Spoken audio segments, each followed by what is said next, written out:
Episode number 36, Ironman Texas with Joe Adriaens.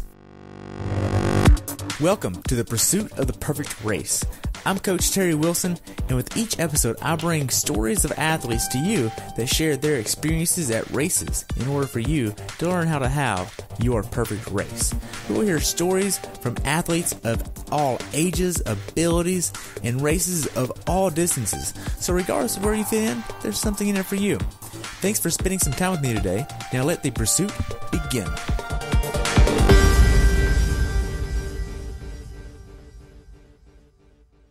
Hello everyone, and welcome back to the pursuit of the perfect race. Today I have the pleasure of talking with my friend Joe Adriaens about his recent race at Ironman Texas.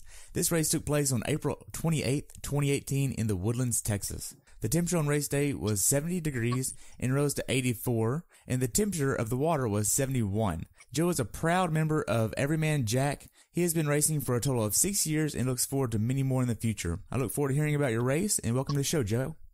Hey, thanks for having me. Hey, so what made you want to do this race?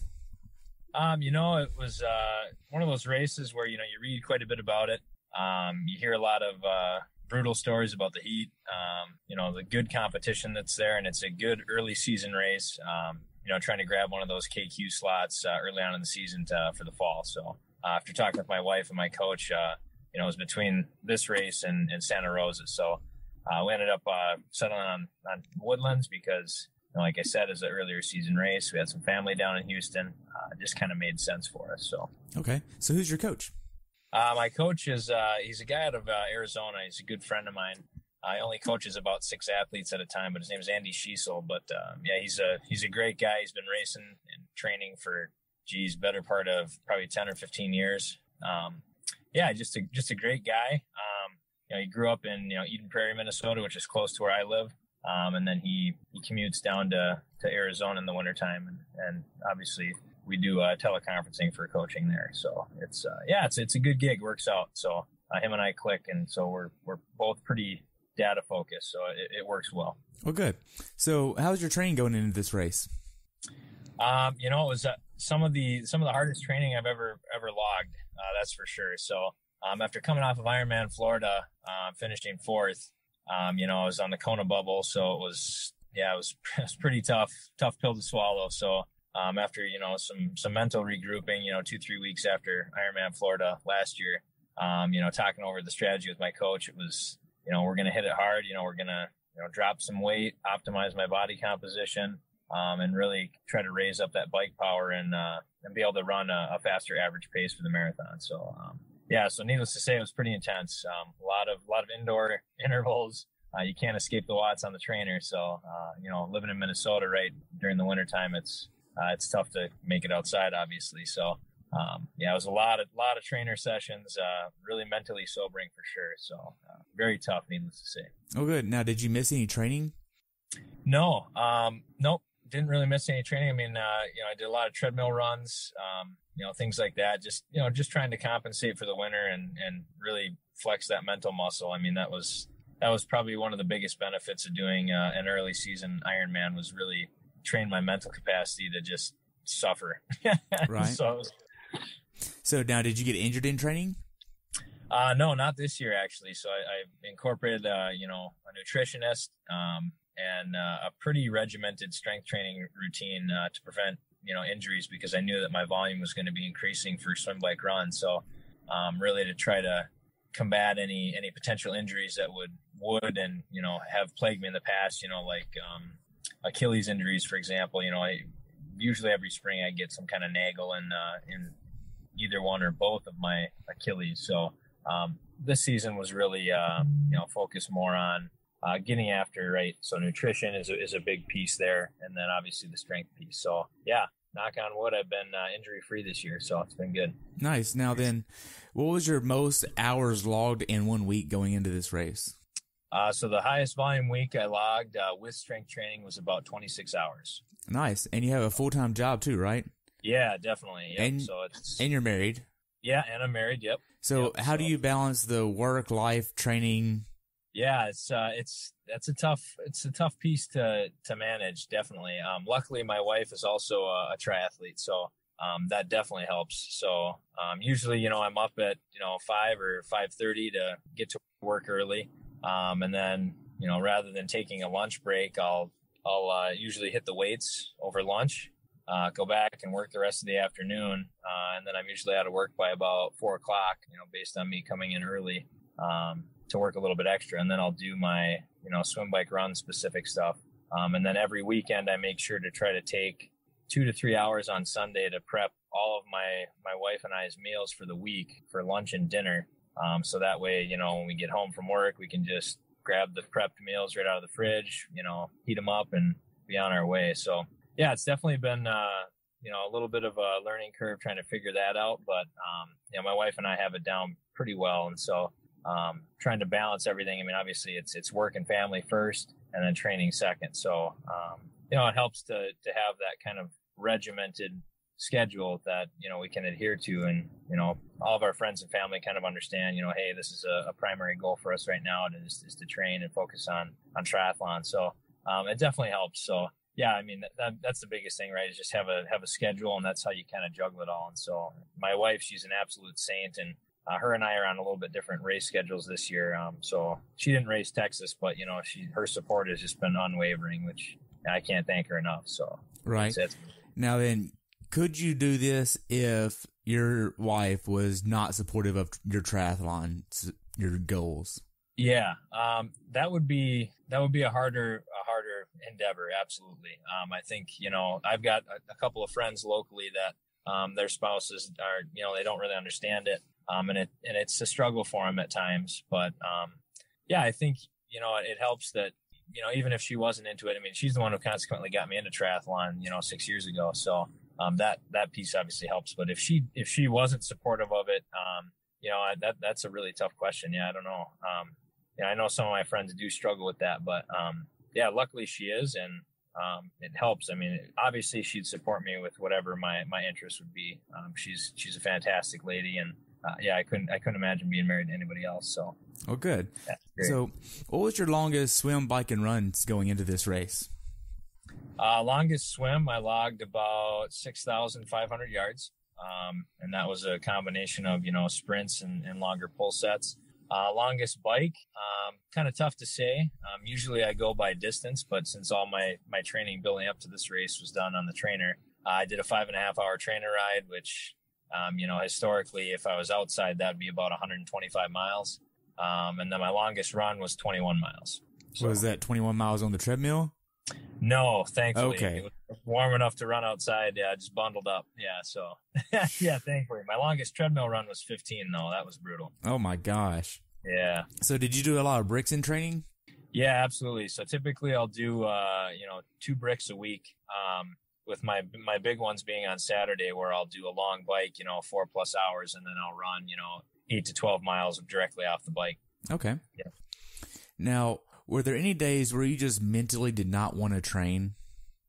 Yeah, this year I struggled with that a little bit. You know, again, being cooped up inside in a Minnesota winter, it's, I mean, it's really hard and hard to find motivation sometimes to, you know, knowing that you got to wake up on a Saturday and ride your bike and stare at, you know, Netflix for 5 hours. That's tough, but, you know, I just try to keep in mind that, you know, the end goal is more important than the suffering and the lack of motivation, I guess, for that particular workout. So the end goal is more important. So, right. So what sacrifice was the most difficult to make to get you where you are right now? Probably the biggest sacrifice is definitely, you know, the social life and spending time with family and friends, right? So it's typically, you know, anywhere from November all the way through, you know, March, April, May timeframe is my time to kind of unplug and relax and really spend time with family and friends, you know, see my nephews and get a chance to get together for some dinners and, you know, have a few beers and things like that. And so that was tough because, you know, obviously my training coincided with all the major holidays, right? So you got Thanksgiving in there, you got Christmas, New Year's, various birthdays, things that I've had to miss, you know, that makes it tough, but that's probably the biggest sacrifice. And luckily the majority of my family and friends kind of understand the goal and they're pretty supportive. So that helps. That's good. Now then, you mentioned beer. Did you give up alcohol during training? Yeah. So typically I'll give up all drinking about 6 to 8 weeks out from the race. But before that, my drinking goes down dramatically. So if I'm building for an Ironman, typically that's 6 to 8 months. It's very, very seldom that I'll have any alcohol. So. Okay. Yeah. Now, what specific workouts did you do that gave you the confidence to go into this race mentally and physically prepared? Yeah, so definitely those big bricks on the weekends are really what boosted the mental confidence for sure, as well as, verified the aerobic fitness is there. You're ready to tackle it. I did incorporate quite a few sauna sessions where I'd go and run on the treadmill and do a hard swim and then hop directly into the sauna and do some ab work for, about 30 to 40 minutes. And those were pretty mentally tough sessions that definitely helped prepare me to tackle that Texas heat. So, it was good. Okay. So now then, whenever you're on the bike for 5+ hours, what kind of nutrition are you using? Yeah, so typically I try to mix up my nutrition a little bit between solid and liquids. Obviously, GU being a sponsor of Everyman Jack and a fantastic product on its own. I mean, I've used it for years. It seems to sit well. But like I said, I mix it up between, solids and liquids. So I'll use GU Roctane Summit Tea is my favorite for liquid. And then I'll do a mixture of either Stroop waffles and just regular gels, or sometimes I'll incorporate some GU chomps. So if it's a longer session, typically how I progress my nutrition is I'll start with solids, and then as the ride goes on and the intensity goes up, I transition more into like the amorphous solids, the gels, and then ultimately I finish with all liquid nutrition. So okay. So what was your mindset going into this race? Yeah, so kind of taking a step back, going back to Ironman Florida with me being the Kona bubble. Obviously the secondary goal was to qualify for Kona at this race, but the primary goal was just to have a PR.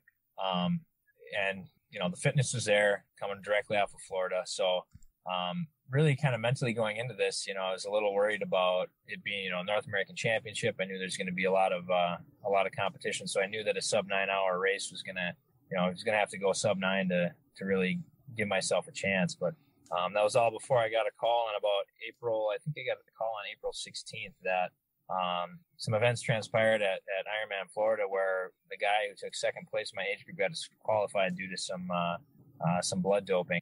And so Ironman actually gave me a call, like I said, on the 16th, and I ended up getting that Kona slot that he sacrificed based on him doping. So it was a huge relief, right? So that Kona qualification came, again, a week before we were going to travel out to Texas. So the Kona goal obviously was gone now since I already had the slot. So now it was just, the new strategy, same as the old strategy, is just, race as hard as I could and try to go sub 9. So, and luckily I was able to do that. So it was great. So nice. Well, that's great. So that changed your approach to the race completely almost. Yeah, I mean, absolutely. So, I mean, yeah, like I said, that Kona pressure is gone, and that's really nice. Really nice to have that. So, wow. So what was your PR before this race? So my previous PR was at Ironman Florida, where I went 9:18. So, okay. And you went just under 9 here for 18-minute PR. Yeah. Wow. So now then, how was your taper going into Ironman Texas? So this taper was a lot more aggressive. So with, more aggressive training and the build being a lot more intense, the taper was also a lot more intense, which I didn't really know how I felt about that. So tapering into Florida, it was, about a week and a half, and it was pretty mild. Obviously just standard volume and intensity cuts, but this was about a 2.5 week taper for Texas. And that was a little bit harder for me to deal with, your appetite's stoked and your engine's revved. And so you gotta balance nutrition with fatigue and, recovery. And, I started to get restless, probably about a week and a half out from the race. So, the taper was a lot more aggressive, but I'm really glad that my coach set me up like that because, I think given the conditions in the day and some of the stuff that, happened on the course, obviously, I think that was the right call. Okay. Now, did you get a massage before the race? Yeah, definitely. So typically my pre-race kind of, recovery routine is a day or two before I travel. Yeah, I'll get an active release sports massage where it's a lot of deep tissue work. Really just try to break up those muscle fibers on typical problem areas, your hip flexors, your adductors, Achilles, basically everything from the waist down. and just really flush that out. So yeah, it's typical of my my pre-race routine is a day or two before. Yeah, I'll get a deep tissue massage. Okay. So when did you actually start traveling down to the race? So this year, my wife and I, we flew down on the Tuesday before, just to get settled in our Airbnb and get everything unpacked. So historically, when we travel for races, we usually fly our bikes and have to unpack them and stuff like that. But luckily my in-laws, were actually driving down south anyway to help my sister-in-law move. So they offered to drive my bike, which was a huge weight off my shoulders. So I got to tune up my bike and throw the disc on and then just forget about it. I didn't have to disassemble it or anything like that. Just threw it in their truck and that was it. So wow, that's so nice. I mean, whenever I'm traveling to Chattanooga, I have to bring my bike with me. It's a mess. It is. Yeah, it's terrible. And those airlines, they really don't care too much about your bike. So not quite. Yeah. Wow. So you got down to the race site on what day? Yep. So we went and checked in on Wednesday morning, which was awesome. That was good. So we scoped out the course a little bit, got checked in, like I said. Really low key on Wednesday morning. Obviously being the first day of check-in, it was definitely the right call. I'll be doing that in the future. It was really super low key. Got through check-in in about 20 minutes, and then my wife and I did a little bit of course recon, looked at the run course, looked at some turns, studied the swim course a little bit, tried to pick out which lines I was going to take, and looked at swim out and obviously the overall transition area. So it was good to get kind of that stuff done and buttoned up early on in the week, just so I didn't have to worry about that as I was getting my last tune-up workouts done. So yeah, it was really nice. So okay, so how far away from the transition area were y'all staying? We stayed about it was a mile and a half southwest of the transition area, so it was perfect. You're just far enough away where you get away from kind of all the buzz, but you're close enough where if you need to pop into the village or whatever, you could either bike in there or just quick drive over there. So that was nice. Okay. So after you got checked in, you did a few more workouts, I would assume, between the time you checked in and the race. What was your final workout going into the race? Yeah, so final workout is pretty standard for me. Is I'll do about a half hour to a 1 hour spin on the bike with a couple of harder pickup efforts. That's probably about 105% effort.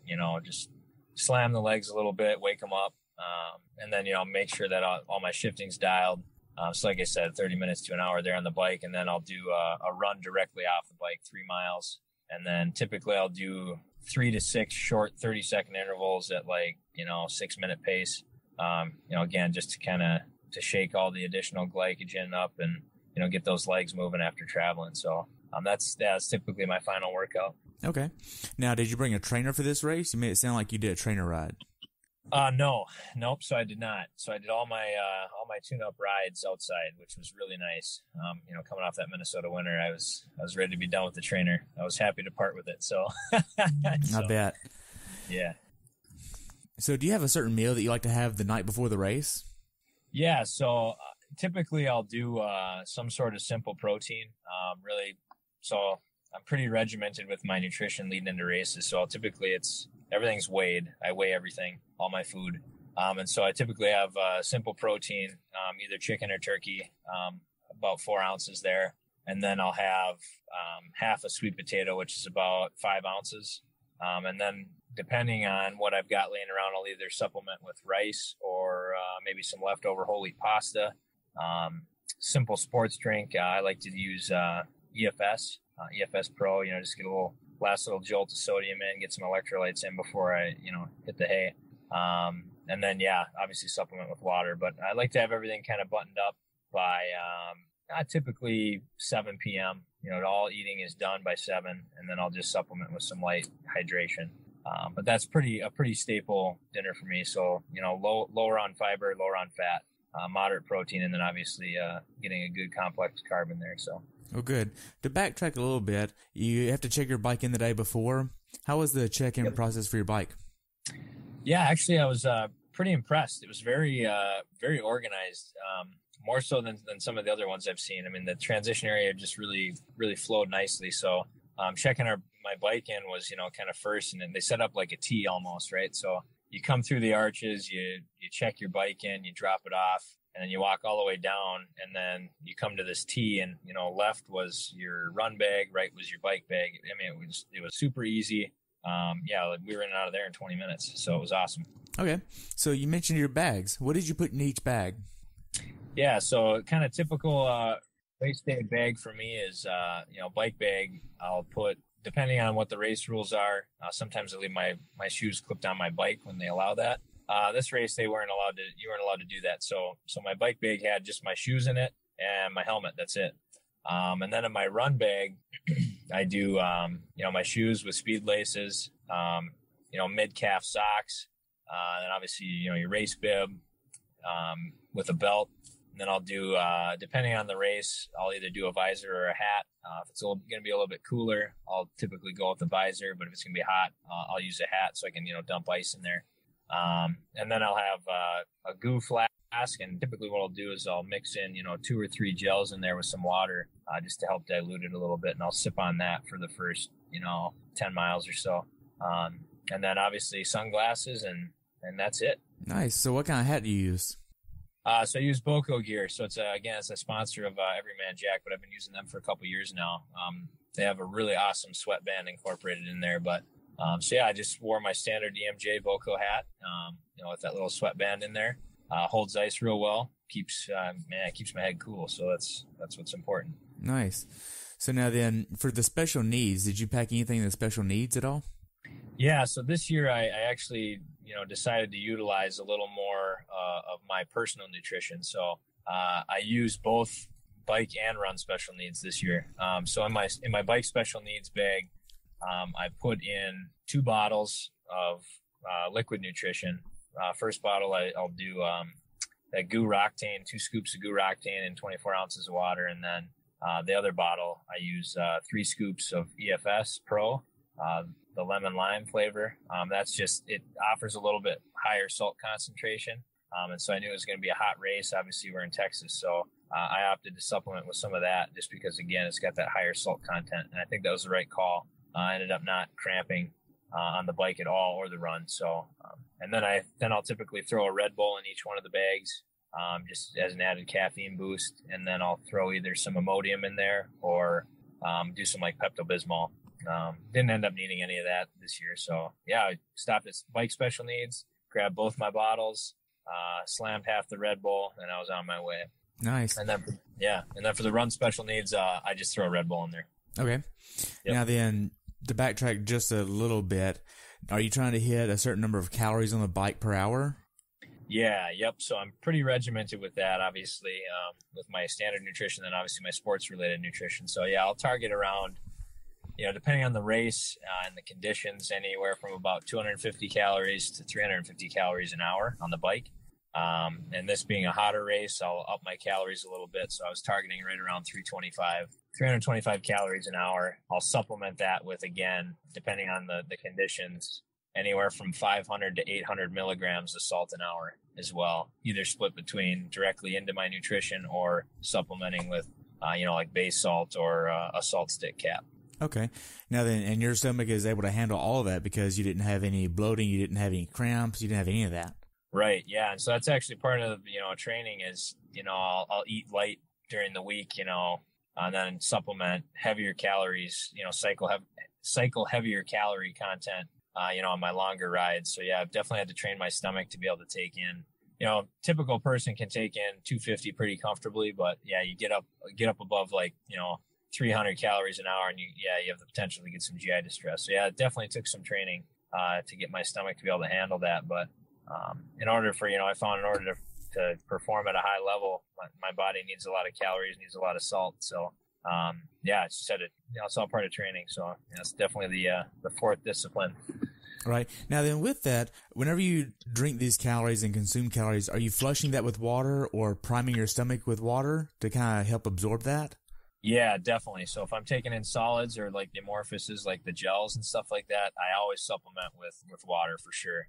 Liquid nutrition, I don't really need to supplement with water at all. I have it diluted enough where I'm getting calories and hydration at the same time. So that's why towards the later half of the bike, in a half Ironman or a full Ironman, I transition fully to liquid nutrition just so I don't have to think about it. because you got to do a little bit of math when you're, early on. Obviously, you're bringing all the nutrition you need and then a little bit extra in case you lose some. But typically the first, 2 hours of an Ironman bike, your wits are about you. You can think pretty clearly. And so you can kind of do that math on the fly about how many calories you need and how much water you need to supplement with. But yeah, later on, it's nice to just grab a bottle of liquid nutrition and just drink and not think about it. This is the first time I've actually heard of somebody, excuse me. This is the first time I've actually heard somebody actually think about their mental game deteriorating throughout the course of the Ironman where, hey, I have my wits about me for about 2 hours on the bike. And then after that, I'm going to start taking things off of my own plate with my nutrition. And I don't have to think about it. I can just go from it at that point. But I can have a little bit of flex in the first part, but towards the later race, it's simple for me. Yep, absolutely. That's a really great strategy. I like that. Oh, no, I was just going to say, yeah, it's I just struggled with it with my first 2 Ironmans with nutrition later in the race where I'd either totally bonk because, I'm trying to do the math and think about it and I end up making some small mistake or, I'll just completely overdo it and eat way too much and then have a total gut bomb on the run and end up having to walk. So, I've spent a lot of time and done a lot of experimentation and, I've got spreadsheets and all kinds of stuff that document this. So yeah, I'm a little bit of a data nut. So it helps to anything I can do to simplify my race day, I'll do. Nice. Now then, to go back to where we are in the process of things, what time did you try to get in bed the night before the race? So this race, again, with that Kona pressure off and, being pretty confident in my fitness, I was able to, calm down, keep the nerves in check. I got into bed and actually fell asleep right away at 9 p.m., which is pretty uncharacteristic. Usually I kind of lay there and stare at the ceiling for a couple hours and, end up not getting to bed until midnight, sometimes 1 o'clock. And, you got a 3 a.m. start time, right? So you got to get up and get some calories in it. So yeah, this race was awesome. 9 p.m. lights out. I was asleep, slept like a baby all night. It was great. Nice. And then what time did you wake up? Got up at 3:15. So this race was a little bit different. They had a earlier start time. So the pros went off at, I think, 6:20.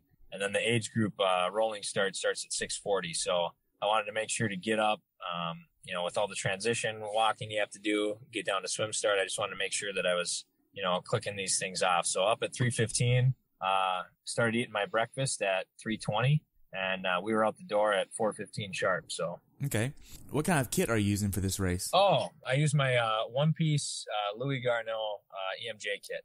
Yeah, so definitely very aero, very tight-fitting. Super comfortable. Definitely would recommend it. By far the best kit I've ever worn. Super comfortable. All right. So what time did you actually get to transition? So I got to transition at 4:50 a.m. 10 minutes before it opened. Again, just wanted to make sure that you get there, get everything set up within 20 minutes, give myself, 20, 25 minutes to get my tires pumped, put all my liquid nutrition on my bike, get my solid nutrition dialed, and then, get all my other supplementation dialed in, so my salt sticks or my base salt. Now obviously throw the bike computer on, put the ETAP batteries on the bike, do a quick run through the gears, make sure everything's still golden.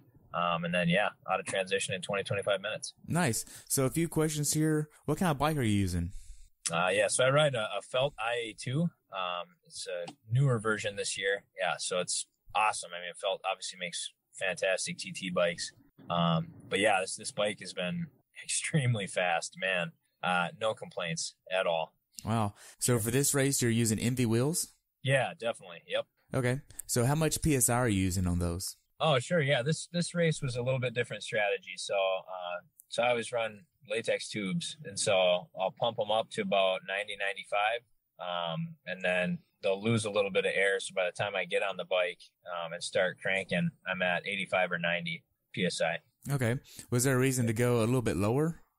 Yeah, so there's been some recent data that they've released that, a little bit lower PSI, specifically with the MV wheels, shows to improve rolling resistance, as well as, I knew we were going to be on the Hardy Tollway. And so those roads typically tend to get beat up by semis and things like that. And so I wanted to make sure to give myself a little bit of a cushion for some of those bumps. Okay. So you get everything set up in transition and you head over to the start. The walk to the start line is about 3/4 of a mile to a mile away. Did you wear shoes to go over there, or did you just wear flip-flops? Yeah, I wore shoes, definitely. Keep that arch support intact until you absolutely don't have to anymore, right? So, typically I'll wear a non-race specific supportive run shoe, that has good arch support. And then, got to make sure that I take care of my feet as best I can because, you're going to be pounding on them all day. So, okay. Now then, once you got to the start, what time did you actually put your wetsuit on? So I typically try to put my wetsuit on about 20 to 30 minutes before the actual cannon goes, and I'll pull it up halfway. And then as I'm walking over to swim start, that's when I'll put on the sleeves and that, just so, you minimize the amount of sweating that's happening, right? You don't want to get dehydrated. So, sipping on a sports drink while you got your wetsuit around your waist seems to work pretty well. And then, you walk over to the swim start and, I'll do 10 or 15 minutes before, and it's when I'll finish zipping it all the way up. So, okay. So what kind of wetsuit did you use? So this year was my first year using a Roka wetsuit. So I used the Maverick Pro. It's a fantastic wetsuit. I mean, historically, I've been using Aquasphere. And then obviously Roka is now a sponsor of EMJ. And so switching over to their wetsuits, man, I'm really glad I did. I wish I would have done it earlier. Their arms up technology is really, it's the real deal. I mean, it definitely helps with shoulder restriction. I mean, I had the most comfortable swim I think I've ever had in a race. Okay. Now then, for this swim, there's quite a few turns in it and whatnot, and the water itself is really murky. You can't really see a lot. So did this cause you to wear tinted goggles or clear goggles? So I actually opted for clear goggles for this race. So I use Roka's Clear Jade for this one, the R1. And it seemed to work well. I used it at Florida, and typically that's more of an open ocean type of goggle, but I opted to use that one here specifically for that reason, just because I knew the water is going to be murky. It's going to lighten things up a little bit and really make those buoys pop, and I'm really glad that I did. I didn't have any sighting trouble at all day. So okay. Now then, the final 10 minutes before the gun goes off, how was that for you? Yeah, so that's typically some of my favorite moments before an Ironman. So I do a lot of reflection, listen to the national anthem, obviously, which is always a pleasure. And then after that, I'll reflect on kind of the months and months of training and sacrifice. It tends to be a little bit of an emotional time, but it's always nice to reflect and really solidify the fact that, all the sacrifices that you made the months prior, it's worth it. Here you are, you're at the start line, you're about ready to toe the line with all these 2,000 to 3,000 other people who have all sacrificed similar things, right? So it's nice to just reflect on that. And then, I get a sense of calm about 5 minutes before that after thinking through all the sacrifices and all the hard workouts and knowing that my family and friends are there to support me. So, kind of a calm comes over me about 5 minutes before the gun, and then it's time to go. Nice. So you get in the water. How'd it go? It went really well. So I positioned myself up front on the under 1 hour mark. Coming off my best swim ever at Florida was about 56 minutes. And so, I positioned myself up front, got in the water and, got into a groove right away. But really the mental game for this swim for me was, obviously keep good lines, potentially find some fast feet, and, that I could hang on to, and then make sure that I'm being smart with my turns. But more so, the back of my mind is, I've heard horror stories about, the Woodlands Lake, people getting sick. It's a pretty dirty lake. So I was really had a heightened focus on making sure not to ingest any water. Really glad I did. I know a couple of my teammates ended up getting kind of sick. Jack was one of them who had some GI distress from ingesting some water. One of the other guys on my team ended up, vomiting pretty violently on the bike, and he ended up having to pull out. We don't know for sure what that was from, but we think it's attributed to the water. So I was really trying to focus on, being efficient, smooth, good sighting lines, and then obviously not ingesting any water. Right. So now then you get down to the canal. How was the swimming in the canal? It was definitely the highlight of the swim for me. I wasn't sure I was going to handle that just because I know it's shallow, it can get congested. But that was definitely a highlight of the swim for me. Coming down that channel and seeing all those spectators, it was like nothing I've ever experienced before. It was awesome. Getting all those people to cheer you on, definitely gives you a mental boost, gives you some energy. And I was actually able to spot like my wife and the rest of the support crew that came down to watch me race. And they got some really awesome pictures, and you guys can obviously check it out on my blog. But yeah, it was awesome. That was a huge mental high for me on the swim for sure. Nice. Now, did you use earplugs for this swim? No, I opted not to. I don't know how I feel about it. Sometimes if, water's going to be dirty, if it's salt water, yeah, sometimes I'll throw in earplugs, but I opted not to, just, wanted to try to break 9 hours, minimize any sort of extra equipment that I could. So it ended up being the right choice. Okay. Now then you get out of the swim, go up the stairs, take a left. Do you use the wetsuit strippers?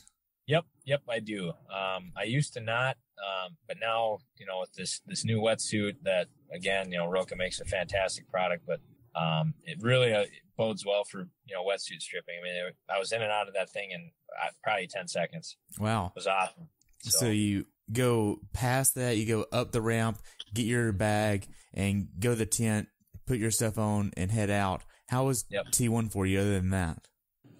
Yeah, pretty uneventful. I grabbed a quick cup of water. I opted to carry my shoes to my bike so I could run barefoot, which is something historically I don't do.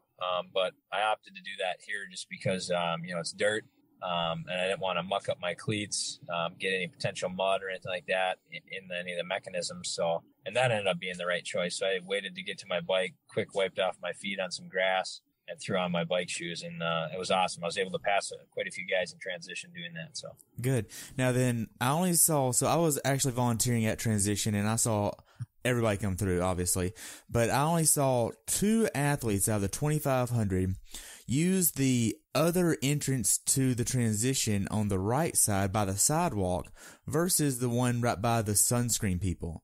And you could have literally went all the way down there with nobody in your way, and then take a left at your bike rack instead of going down the middle. And I only saw 2 athletes actually know, hey, I'll just go down here with nobody instead of being around everybody.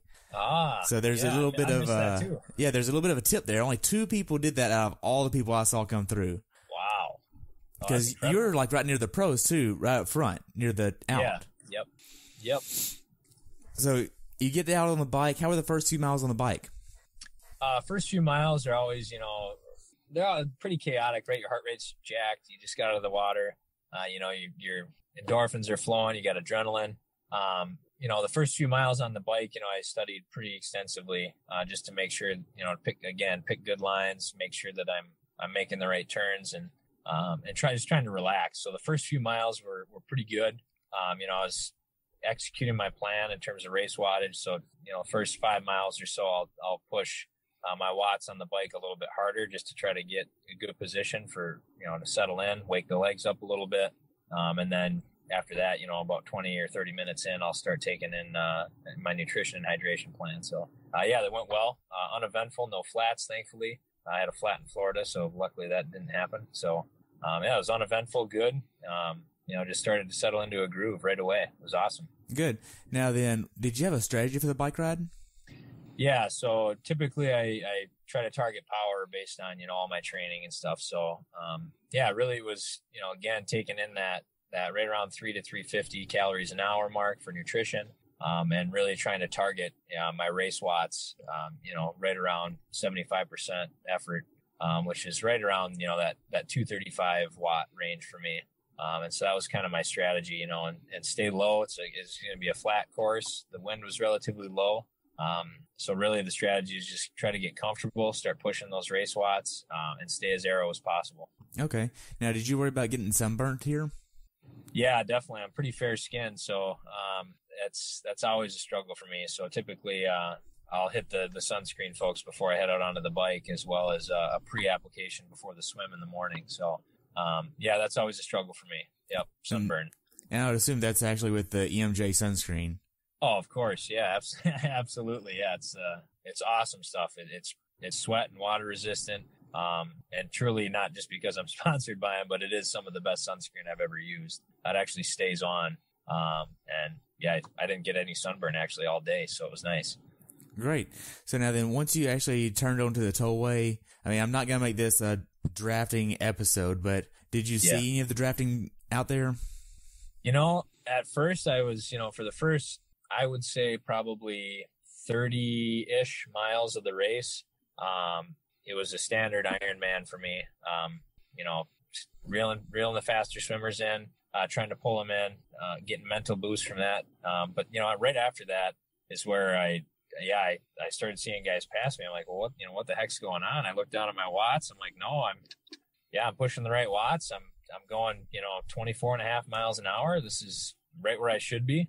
But then, like I said, a few of these guys start passing me, and then more and more and more. And that first peloton was, that was crazy. They came and like blew past me like I was standing still. That was, I've never seen anything quite like that in a race. I mean, it was 120 people deep, probably. Wow. Yeah, it was insane. I've never seen anything like that. Quite honestly, it was scary. I mean, they came flying past me going 30. It was that was pretty intense. And how did that make you feel as an athlete on the course? I mean, because from a safety standpoint, for me, if I saw that just come flying up on me, and I don't know how many people it is, because I can't really turn around and see it, that's going to make me kind of feel not too safe.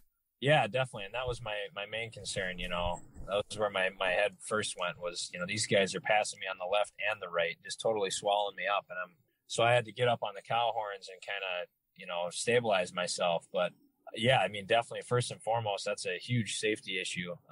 But obviously the secondary thought that came into my head after, the peloton was there was, where are the course marshals for this? Like usually in an Ironman race, especially if you're, in the top 25 percentile on the bike, you're going to see quite a few course marshals, and I didn't see that.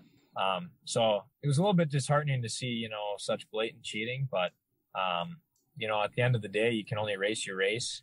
You can race the course that's given to you, and do your best to obviously be morally sound and race fair and clean. And so I feel like I accomplished that, throughout the course of the day.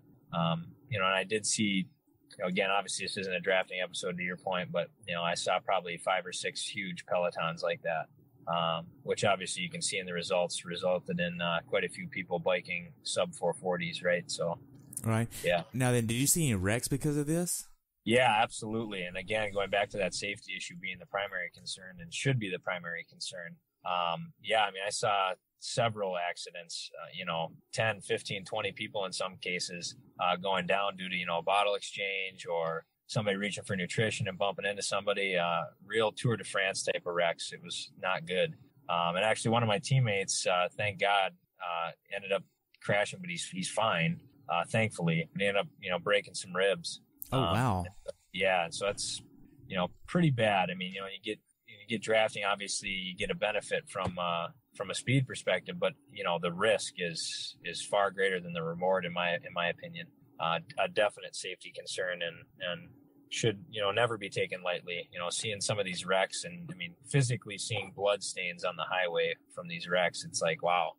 Yeah, it was pretty scary. So definitely had to have a heightened mental sense of awareness out there, just based on you never knew when the next pack was going to come and things like that. So, and then it being a 2-time out and back on the tollway, really got congested and made those draft packs even more dangerous. So, wow. Now then, how was the bike overall? Did you hit your strategy for it? Yes and no. Nailed my nutrition. Had to make a couple of small tweaks just based on my variability index on the power being so all over the place. Trying to get away from some of these draft packs. I do 320 watt surges for 10, 15 minutes just to break away from them. And so doing that, 5 or 6 times, kind of trashed the legs a little bit. Again, my variability index was pretty high. So as a result, my average speed was not where it should have been, but, overall I was within, 10 or 15 minutes of kind of what my goal time was. So, given the situation and the circumstance, I think, I executed a pretty good bike. Okay. Now then, for those that don't know what the variability index is, just explain that real quick. Yeah, sure. So variability index is basically your ability to ride, quote unquote smooth. So for example, if I'm targeting, I'll just use a arbitrary number. If you're targeting 170 watts for 4.5 or 5 hours, so basically the deviation off of that per unit time, will impact your variability index. So your variability index target should be right around 1. And so the more variable you are with your power and your speed, the higher that number goes. And so basically you're not pushing even power, right? So, And as a result of, this race, my variability index was up in, the 1.2 range, which is pretty high, just based on those surges. So. Right. Now then, for this race, did you use an aero helmet? Yeah. Yep. So I use, I'll either use a Louis Garneau P09 or, this particular race, I use the Arrowhead Juro helmet. So okay, it's got integrated visor, really good ventilation. It's got a lot of good wind tunnel data to show that it's one of the more aero options. Okay, now then, I know you're using power. So what type of power meter did you use? So I use crank-based power, and so the one that I use is Power 2 Max or Garmin Vector. So for this one, because my cranks are smaller, and, I just came off of selling my old bike, I just opted to leave my Power 2 Max on. But I've got some Garmin Vector 3s coming in the mail. So I'm excited to get those on. Nice. So you stopped at Special Needs and you got your bottles there. How was that process for you? How were the volunteers there? Volunteers are, at every Ironman, first and foremost, they're always fantastic. And I have nothing but good things to say about the volunteers at Ironman. And this was no different. By the time I rolled up, they already had my bag open. They said, "What do you need out of here?" And I said, "I need my bottles and a Red Bull." And, 2 or 3 of them, each of them had one of the items in their hand. I was able to get everything swapped out within, 10, 15 seconds and back on my way. So it was awesome. Great. A little side note about the Special Needs on the bike. They were issued 3 bullhorns the morning of the race, which they always have, but a spectator actually stole all 3 bullhorns before the van left to go to the Special Needs spot on the Hardy. Oh, geez, really? So they didn't have any bullhorns out there. Oh, man. Because I've actually worked the Special Needs on the bike course at this race twice now, and for this time I actually volunteered at Transition, and I know Charlie, the guy that was in charge out there, I met him at the finish line, and he was telling me that, and he was like, we still had 0 wrecks in the Special Needs area. Oh, that is awesome. So it was really a challenge for him, but still, that's always the biggest mission is no wrecks in Special Needs, and they pulled it off this year. Oh, man. Excellent. That is fantastic to hear. Yeah. Wow. So the final few miles on the bike, are you doing any type of transitional cool down to prep for the run? Normally I do. This race, just because, again, I was pretty frustrated out on that Hardy tollway. At about mile 80, I was able to really just settle into a good aero pace and just slam. I just started slamming watts, which is, again, usually not my strategy, but being pretty frustrated and trying to make up some time, I just tucked in aero and started throwing a little bit higher than Ironman watts. And as a result, I was able to salvage a pretty decent bike split. And once I got back into town about, I'd say probably 3 miles to go, I really kind of backed off on the watts and definitely got my legs spinning a little bit to get ready to run. Okay. I definitely moved my, quote unquote cool down or mental prep till far later just to salvage a better bike split. Okay. Were you trying to hit a normalized power or a 3-second average power? What were you trying to hit on the bike? Yeah. So typically how I do it is I'll break it into 3-second, 10-second, and overall average power. So again, my overall average power target for the entire race for this particular one, based on my height and weight, I was targeting right around that 235 number. And I was able to achieve, even with that high variability index, I was able to achieve a 228 average power, which was a little bit lower than I wanted, but given the circumstance, again, with the drafting and trying to race fair, I'm more than happy with that number. Okay. So you get into T2, you pass off your bike to a volunteer, you go around. How was the T2 for you? Yeah, T2 is actually really good. Nice and quick. I had to pee worse than I ever have in my entire life, so much so that I couldn't go on the bike. Usually, I'll just let it go on the bike. But I had gone a few times earlier. Sorry, it's probably a little bit too much information, but my bladder was ready to burst, and so I actually had to hit the porta-john there, and so I ended up losing probably about 2 minutes there. Pretty long pee. But other than that, yeah, went off without a hitch. Went in, grabbed my stuff, threw my shoes on right away, popped on my hat, my glasses, and my race belt, and I was off to the races. Nice. So yeah. One of the suggestions that I actually had for the layout of the course was, so the long sidewalk all the way down to the changing tent, right? Yep. So I actually suggested, instead of having the rows of bags that you have to go around and back down, line that sidewalk with all of their bags. Yeah. And that way you can just get it as you're going to the tent. It's long enough where you can stack them 2 wide and have little markers there. Hey, these are 1 through 100, 101 through 200, all the way up to 25. I mean, that's a really long sidewalk. So it is. Yeah. You could easily do that. And that's a good point. I mean, that is one thing I'll say that made it a little bit tough, was, having to do that. They were all the way down transition, and then you had to do your little snake out and back. And then by the time you come in, it felt like a quarter mile. It was like, geez.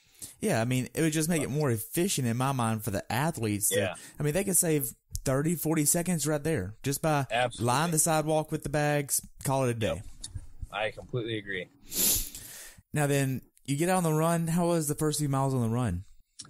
So I wasn't really sure how my legs were going to respond after doing all that surging on the bike. And so I really had no idea. So just tried to settle into my race pace right away, just to see how my legs were going to respond. So the first few miles were, it took me probably a good half mile to get my run legs about me. But then after that, the miles started coming pretty easy. So I broke into my stride, again, like I said, after about a half mile. I was running about, 7:10, 7:15 pace for those first few miles. Heart rate was under control. So it felt good. Just felt good to be off the bike and, onto the run where I could start chasing down some of those guys that were biking real fast. Yeah. So now then, with you not wearing socks on the bike, you did put socks on in transition, right? Yep. So what kind of socks did you wear? Yeah, so again, another sponsor of Everyman Jack is Sock Guy, and I've been wearing them for years just because the arch support that they have. Even before I was on Everyman Jack, I'd wear them. The good arch support, good toe box support, it's a little extra padding along with the heel.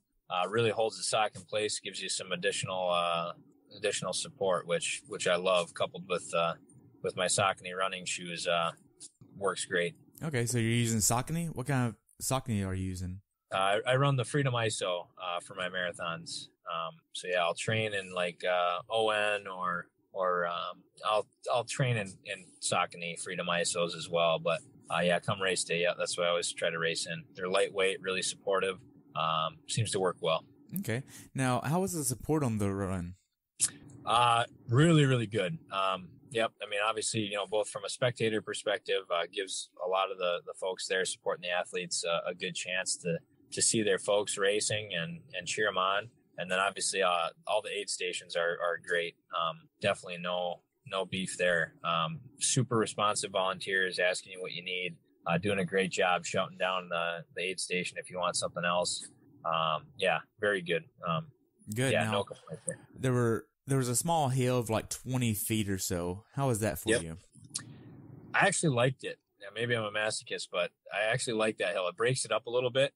The run is mostly flat. It gives you a chance to kind of use some other muscles, get your adductors involved. Obviously, snap your quads out of doing the monotonous marathon, right? So it's good. Help break it up, actually. I liked it.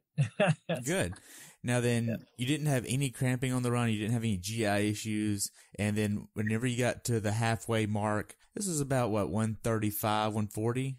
Yeah, probably about 100. Yeah, hour 33, something like that. Yeah. Okay. How were you doing mentally? Yeah, and so halfway through, you're about a lap and a half in. I tried to break it up into thirds, knowing this is a 3-loop course. First lap went well. Halfway through the second lap, it was you start to feel the fatigue from the day. You start to figure out where some mistakes were made, where you spent too many pennies. You start to really feel that at about mile 13. So that was where I could definitely feel those surges in my legs from the bike earlier in the day. Just tried to maintain good form, continue to take in hydration and nutrition, and make sure I was staying on top of my sodium intake.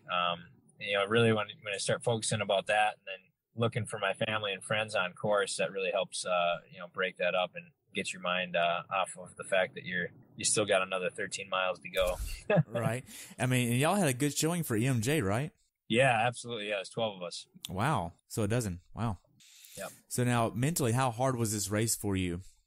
Coming off of a Minnesota winter, I thought it was going to be a lot more mentally taxing than it was.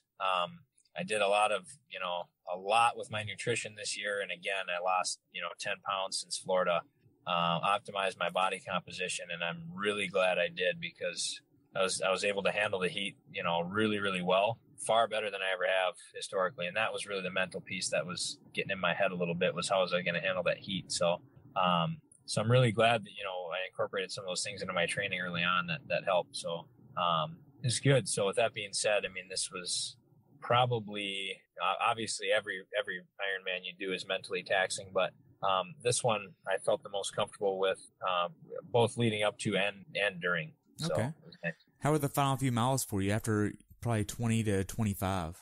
Yeah, 20 to 25 got pretty tough. I was ready to be done. It was probably the hottest part of the day.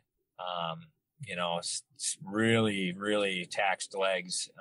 It took a lot of mental capacity for me to just try to shut that out, and really just try to focus on maintaining a good form, keep upright, keep my core tight. And then, typically in the last few miles, I'll try to get a little bit more salt. Historically, that's when I'll start to cramp. And so just trying to stay on top of that, and that helped, tick them down, a lot faster. And seeing my family and my wife on course, obviously that helped tremendously, to pull me through the last few miles. So it was great. Okay. So when did you start looking at the watch and realizing that you're going to have a good day, or were you looking at the data at all? Yeah. So, typically I try to forget about what kind of day I'm having, other than how I'm feeling. I'll just try to, I'll give myself a band, both on the bike, stay within these watts, and on the run, stay within this pace as best of my ability, And so this race really, with that Kona pressure being off, doing some quick math, the final 8 miles. So basically the last lap, I just had to keep it under 8-minute miles, on the run. And so, that's typically just what I tried to focus on. It was more, again, focusing on that form and just giving a quick gut check every so often, saying, hey, how am I feeling? Just checking in with myself and seeing, am I still light on my feet? Is my form good? And am I under 8-minute miles? So that's really what I try to focus on. Okay. So now the last 800 yards where you're starting to do the down the hill and up the hill to the finish line, how was that for you? Yeah, it was a little bit deceptive. Yeah. So you go up that ramp where that sidewalk is next to that building, and you look to the left and you can see the, Memorial Herman sign, and you can see the finish line right there. You're like, oh, cool. I'll just take a quick left and I'm done. And then you see the course take you, down that hill. And then you see you got to come back. I was like, oh, geez, there's a hill here right at the end. Awesome. It was a blessing and a curse. I was frantically looking for my family. So I was like, oh, no, I'm going to finish. I'm not going to see them. But then, seeing that it, kind of goes down the hill and then back up, I could see them on the other side. And so, yeah, like I said, blessing and a curse. You got to run a hill at the end, but, give you a good chance to slap some high fives and just kind of enjoy the crowd and see your family and other supporters there. It was awesome. Nice. So how was the finish line for you? Yeah, it was a really awesome finish line. Definitely one of the best for sure. I mean, you finish right on that bridge underneath that waterway sign, and it, the energy there is just, man, it was like nothing I've ever seen. People just shaking you see people shaking the racks on some of these videos, but that was just insane. I mean, it was deafening, the amount of cheering and stuff going on, and I could barely hear like Mike Riley on the intercom. Like the crowds are just screaming so loud. It was like, wow, this is really powerful, motivating for sure. Wow. So now then, how was your recovery process? The recovery process for this race was as good as it's ever been. I attribute that to obviously having good fitness built up and obviously getting my everyday nutrition kind of dialed in. Usually I'll finish an Ironman and, I got to hit medical, or, I need to get some electrolytes, lay down for a minute, get some ice. I actually finished this race and I felt obviously trashed, but pretty good. So I grabbed some water, got a Coke and a burrito, and that was good to go. Chatted with my family afterwards. It's obviously some of the more fun times of finishing a race. And so, the recovery process after that burrito and a Coke was, head back to the Airbnb and take a shower and, kick the legs up for a little bit, throw them in the Normatex, get some of that lactic acid flushed out. And then it was, a couple hours later, go and head for a burger and a well-deserved beer, I'd say. Nice. And then you go back and get your bike. How was that? Yeah, it was actually not too bad. So yeah, you finish, right? You finish kind of where the village is, right by that waterway, and you got to walk back to transition, which I don't know, it's probably half a mile or so. I was actually kind of dreading that walk, but it ended up being a good thing, help kind of get things moving and, make sure that you don't get stiff or anything like that. So it was fine walking back and get my bike. So nice. Now, looking back on it, how well prepared for this race do you think you were?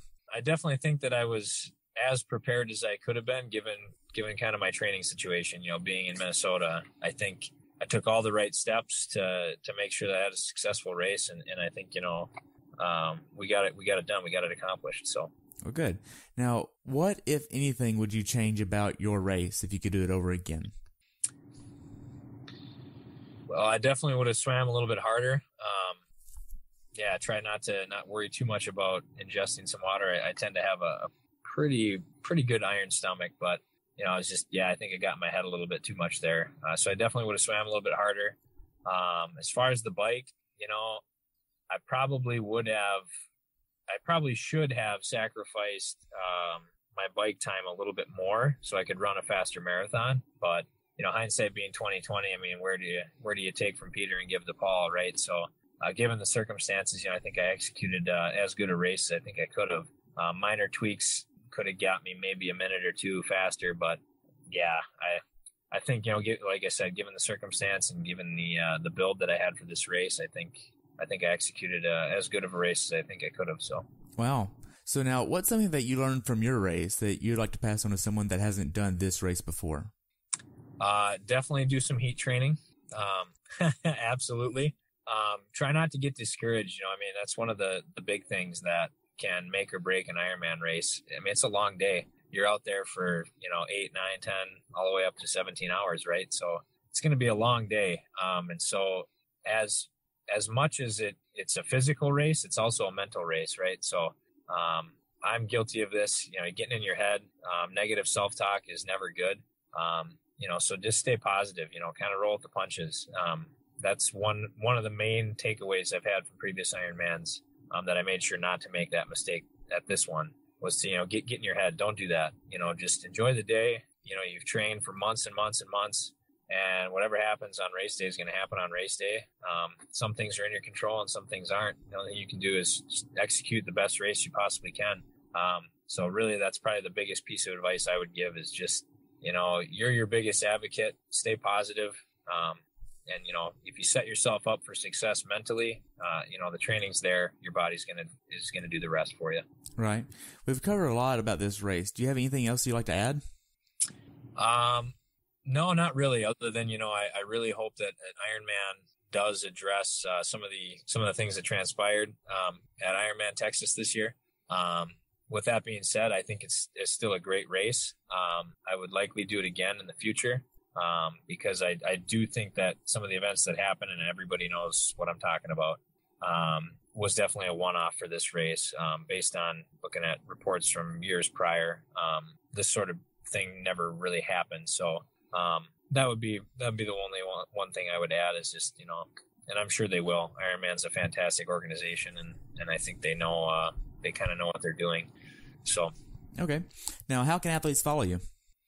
Athletes can follow me on, obviously Twitter, Instagram, my Facebook page, or my blog. My wife and I do a group triathlon blog. So yeah, you can get me on Instagram at Joe Adriaens. You can look me up on Facebook, Joe Adriaens, or you can check out our website, my wife and I's blog. It's triad.tryadrians.com, which you can also find that link in my bio on Instagram. Okay, so what could Ironman have done to make your experience at this race even better for you as an athlete? Communicated any issues or potential issues that they had, any safety concerns. Just be open and honest up front about those things. I think would have better prepared athletes, and obviously specifically myself, would have prepared me more mentally for kind of what was to come. But other than that, I mean, I think that's the main piece. Okay, so what's next for you? So just kind of wrapping up my off week now. So it'll be back on the grind, starting on Monday here.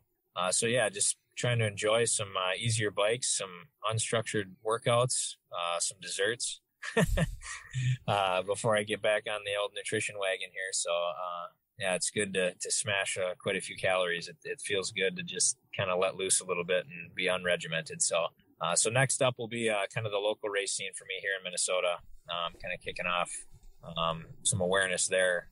Obviously, we're trying to get more participants nationwide in triathlon, which is one of the big things that my wife and I are advocating for here in Minnesota. So definitely race local.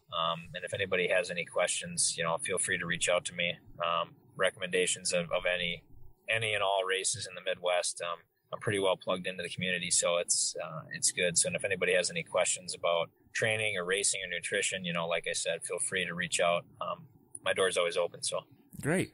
So I only have really one more question, and that's, what's your definition of a perfect race? Perfect race is, you don't drown, you don't get run over, and you don't pass out on the run. That's a good race to me. Yep. And, obviously finishing should be the number one goal. And we got it done again. So, just really, thankful for all the support that I've got, and, the fact that my body can take the abuse that I ask it to be, drugged through every single day. So. Wow. Joe, I just want to thank you for your time today. I've really enjoyed hearing about your race, and I look forward to following you in the future. Yeah, absolutely. It's been great. Thanks for having me. And, like I said, keep a lookout for me on social media, and, I'll be doing quite a few posts as we lead up to Kona here. So nice. Maybe I can have you back after Kona. Absolutely, man. I'd love to hear your story about that, because that's going to be so exciting. Yeah, I'm pumped. Yeah, that's definitely. And this is your first time going to Kona, right? Yeah, it is. Yep. So it'll be definitely an experience. So I'm going to definitely try to take it all in. So my wife and I are going to spend 2 weeks there, a week before the race and a week after. So yeah, I'm really pumped. Wow. That's going to be a great vacation. Yeah, absolutely. Yeah, I'm really looking forward to it. So. Wow. Well, good job at getting your slot for Kona. Yeah, thank you. And congratulations on your PR as well. And I look forward to following you, okay? Absolutely. Thanks. Appreciate it. Have a good day, okay? Yep. Thanks for tuning in today. I hope you were able to learn something from today's episode. If you enjoy the show, please take a minute to leave a review on iTunes or share it with a friend. Be sure to subscribe so you never miss an episode. If you'd like to see pictures from this athlete's race, learn more about who I am, what I'm doing, or be on the show yourself to share your story, check out my website at CoachTerryWilson.com. Until next time, continue the pursuit.